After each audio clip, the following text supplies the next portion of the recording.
Little Carla, Happy at Last Part 2 is the 4th episode of the 6th season of Cheers. This is, of course, directed by the wonderful James Burrows, and as always, there will be spoilers from now as I go through the episode chronologically and share some thoughts. And this episode is probably just as chaotic as the previous one, in a really good way. It is very unpredictable. We're going in one direction 1 minute, the next.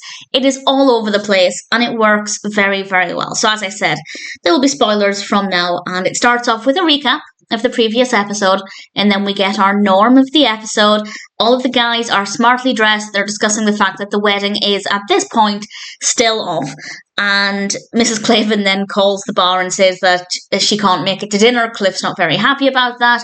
And then, after the intro, Carla is actually in the office, in Rebecca's office, and she wants Eddie to die with festering boils. And Rebecca is more so concerned about the fact that if the wedding is off, the reception is off, and she's going to look bad in front of Evan Drake. And Sam has a plan. He says that he can get the wedding back on track, but if he does, Rebecca has to get rid of the uniforms. She says that the uniforms make a statement, and Sam confirms, yes, they do. They say, I'm a lima bean, which I'd never considered before, but is very, very funny. I do feel like Sam would have made the effort to get the wedding back on track anyway, but at least this way he can get something out of it with regards to the uniforms. Cliff, everybody's rallying around. Frasier's off to get the dress, and Cliff has gone to get Eddie. He brings him back into the bar, and I loved Sam's response to what Eddie was saying. Eddie was saying maybe all of these things are happening because it is bad luck, we shouldn't go ahead with it. And Sam says, and I quote, I happen to think it's bad luck to be a jerk to the woman you're in love with. I love that. That is absolutely beautiful. Way to go, Sam. Sam then confronts Carla, and he tells her that Eddie is looking like a puppy in the rain, which is an absolutely adorable and heartbreaking image. And Carla says, okay, he can come into the office, but he has to sweat blood before Carla is willing to move forward. Eddie, however, would rather confront Carla in the bar, and I understand that that's probably the safest option.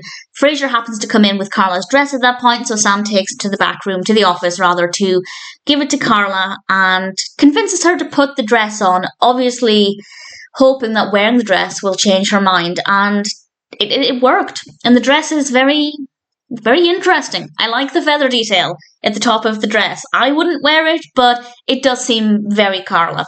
And she goes out of the office, they make up. Sam takes off parts of his uniform and dances on it. Everything's going well. They're heading out to the church. They have to get there before 4 p.m. and the phone rings just as they're leaving. And it's the church. They had to go ahead with the other wedding. There is no time to get married.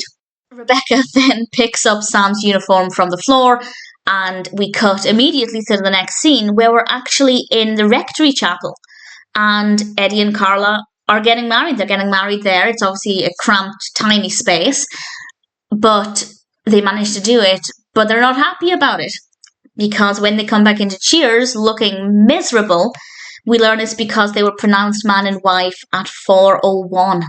So that really eats into their superstition. Meanwhile, Rebecca is polishing a trophy. It is a wobby. And Sam made me laugh when he said, what's a wobby, Rebecca? It's such a cheap bit of humour, but it worked well. And it's a Woman of Boston Business Award, as if we didn't need further proof that Rebecca was all about success and reaching her goals. We have the wobby to prove it. And obviously she's doing this to impress Evan Drake, and Norm and Cliff are meanwhile eating everything. Whenever we cut back to Norm and Cliff, I thought it was an absolute joy. We then have the first dance, and then we see Rebecca getting quite drunk because Evan Drake is at a meeting, he's not arriving, and she's, needless to say, not very happy about this. We do have this lovely moment where Sam really shows how considerate he is and how thoughtful he is of others. Even though Rebecca is clearly not very pleasant to him, he makes sure that she has some coffee, tries to sober her up, because she's going to regret drinking this much in the morning. And she insults his appearance and then just floats off to the other end of the bar to watch the cake cutting. It was just beautifully executed, absolutely fantastic. Carla then throws the bouquet. Frasier catches it, and hands it to Rebecca, who then just drops it on the floor. And then we have rice being thrown at the bride and groom, rice being a symbol of fertility, which is exactly what Carla needs. And Carla realizes she can't go outside. She's too scared because she's living in the shadow of the curse. Her words, not mine. And Eddie then gets a phone call at the bar. I love how everybody has Cheers' number. Everybody can get in touch with the main gang at Cheers via Cheers. I find it to be very amusing. And Eddie has been cut from the team. And it seems like their luck has gone from bad to worse.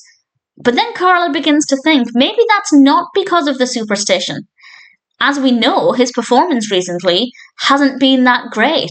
So maybe he was cut from the team because he wasn't performing his best. And then she thinks, well, if that wasn't because of superstition, maybe the twins weren't because of superstition or the bad luck that came about. And maybe everything else wasn't because of this curse. And she's really happy. She's finally realizing that it's just because of life. And I think that that's finally a healthy way of looking at things. And then, and this is just, I love how brilliantly everything ties together. Because Eddie has now lost his job, Carla has to carry on working at the bar. She wasn't going to originally. Eddie told her, no wife of mine will work in a bar. And she was happy about that. But now she realizes, well, he has no job now. So she has to carry on working. And she goes straight back to work in her wedding dress. So it's an absolute delight. Obviously, it was important that Carla still worked at Cheers. And this just gives us the perfect reason for that to happen. It's a brilliant episode. It is very chaotic. It is very unpredictable. And a lot happens in really a very short space of time. But I found it to be really great. And I think it went as well as it could have done from Carla's perspective. Little Carla, Happy at Last, Part 2 is a brilliant episode. And it's just great to see Carla happy. Great episode, very well done. Definitely one that I'm sure I will always enjoy.